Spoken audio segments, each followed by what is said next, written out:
Jackie with Klompen Stampers. I am here to show you some tips and tricks for putting together your Party with Kate card kit.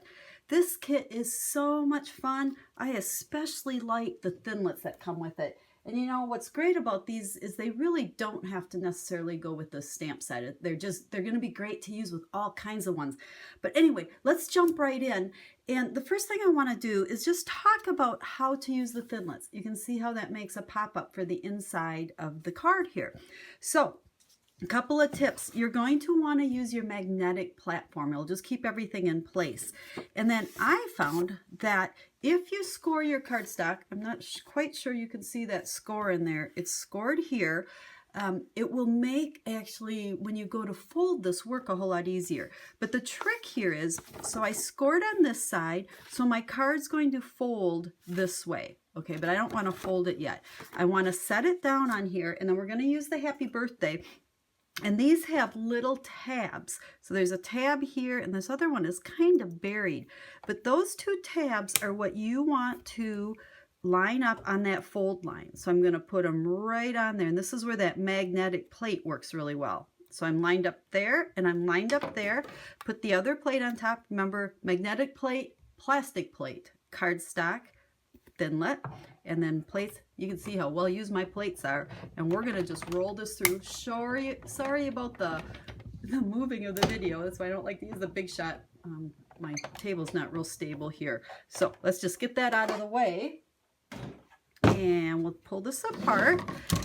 And now, before I just pull this off, and I showed this last month to you guys, love this little Big Shot brush, because I'm going to lay it on here, and I'm going to just rub it on there, and it will help all these little pieces just fall out.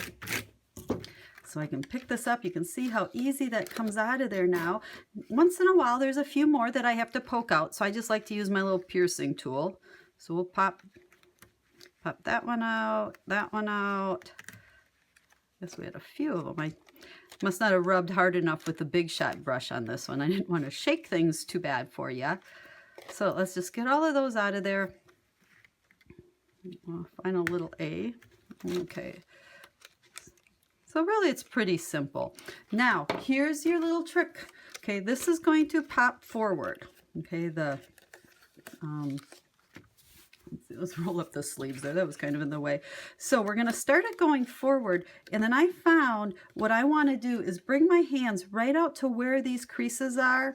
And I just use my finger to fold up real gently to get those going the right way. Otherwise, they tend to not fold right at the edge where it's cut there. And it doesn't fold quite as nice. So got that going. Now we'll just get this started. And then I'm going to really just close this up.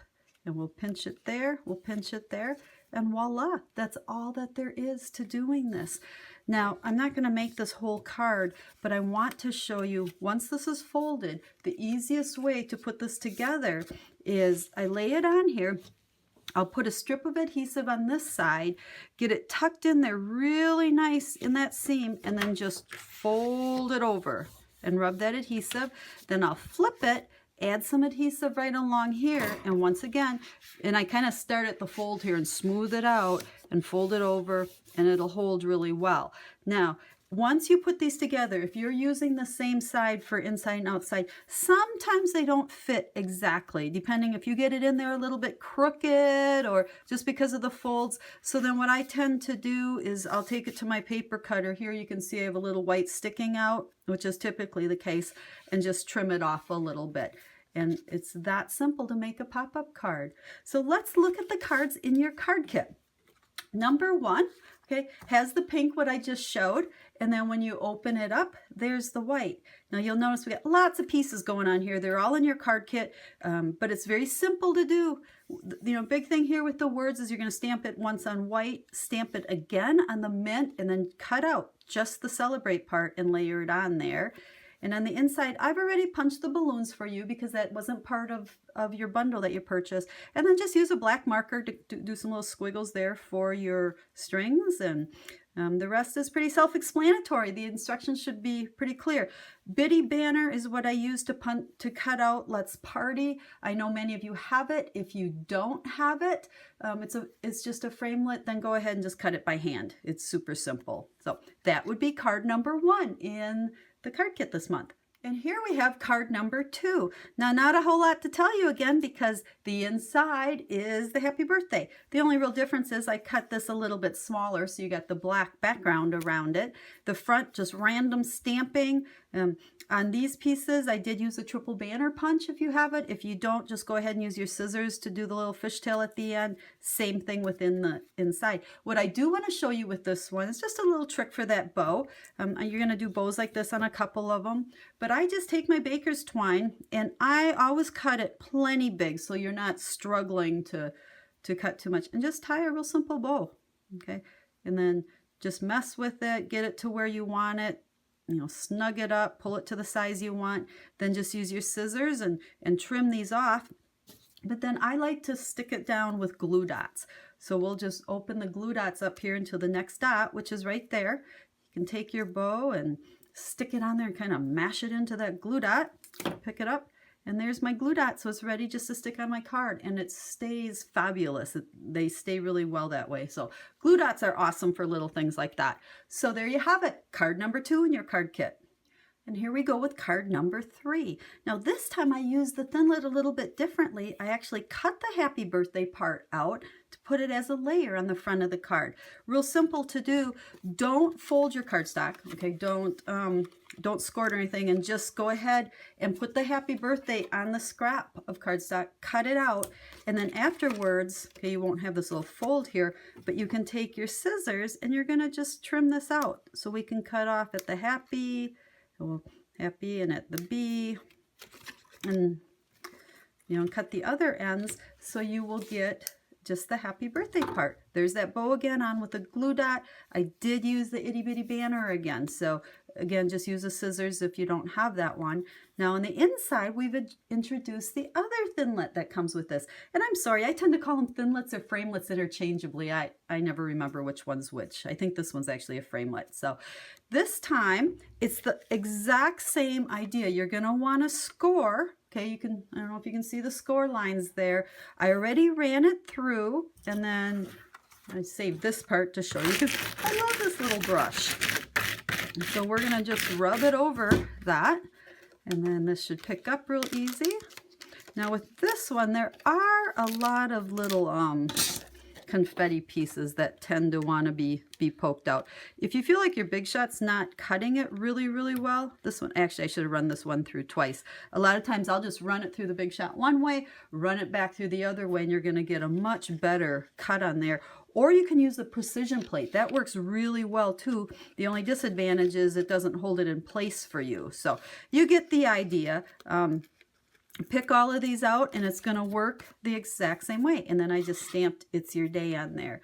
But I love these because you can make your cards so simply, and I think they have quite the wow factor. I mean, if I got that in the mail and didn't know how someone did it, I'd be like, wow. So there's card number 3. And here we have card number 5. Honestly, I think this is probably my favorite of all of them. I used the front of, or the hip hip hooray, again without putting a fold in it. I just cut it out. But then what I did, and you can kind of peel it apart, but I didn't want to do it again. So if you look on your instructions, you'll see how on the back of it, I just used scraps of the mint and the watermelon and the crushed curry to show through the letters. So it was just kind of a mess, just kind of snipping and piecing it to cover in the letters you wanted. Put that on the back, then added this to the front of the card with dimensionals so it has a little bit of a pop. And then on the inside, there's our happy birthday. Now see the cute little white confettis? What those were from was when I cut this out. Those are those little white pieces that you punch out. So I saved them to glue on the inside. Now here's a trick, or a tip, I guess, to complete all the cards. Make sure you save the letters, the hip hip hooray, because we're going to use those on card number 5. So there's number 4, and finally card number 5. I guess I told you to save hip hip hooray, but really all you want to save is the hooray. So there was the nice little letters punched out from that last card. So I saved them and I adhered them down there. You'll see I did use an embossing folder. The stars one on here, any one you have will do. Otherwise, triple banner punch again, that itty bitty framelit. We know how to do the bow, pretty self-explanatory. Dimensionals are under this layer and under the black there. I always like to, give as much dimension to a card as I can. And then the inside, I just stamped the big stamp. Gosh, my brain's going blank on me. Okay, it does say it's time to celebrate with cake, but I just stamped it on the mint and I cut out each word. It's time to celebrate. So this really could be for anything. So I hope you've enjoyed these cards. As always, let me know if you have any questions. I'm here to help you. And I hope you enjoy the stamp set and even more so these framelits, because you can combine these with tons of different stamp sets. And I know I'm going to have a lot more ideas to share with you. So make sure you follow my blog and my Facebook. Again, any questions, let me know. Thanks again for you being part of my stamp club or for purchasing this month so that you could get this card kit for free. See you again next month.